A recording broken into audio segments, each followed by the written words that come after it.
rezimbabwe ndadzoka zvekare. Pane nyaya yandikusangana nayo panapa iri kutenderera, iri kupisa, iri kutemesa vanhu musoro patwitter. Nyaya yevanhu vakapiwa mota naWhitney Uchivhayo.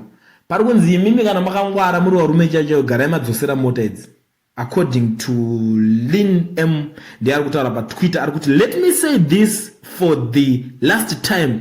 Vese vaifunga kuti vakatengerwa mota naWhitney Uchivhayo. Just know those cars were not paid for. Dzoserai mota idzo, regerai vakomana munoremara. Inini zvangu advise ndingakwanisa ngopa vanhu ndekuti iwe kana wakapiwa mota naChivhayo gara waibonderesa kona ito gara yakafa light, so that iwe kana wakuzoidzosera unozoti wakanakirwa wakaenjoya uchi hatiti makanzi it delivers.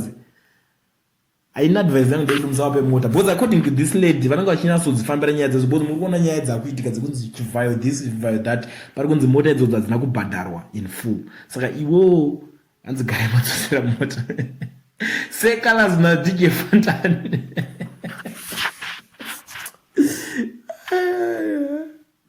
Momuka mama rombe.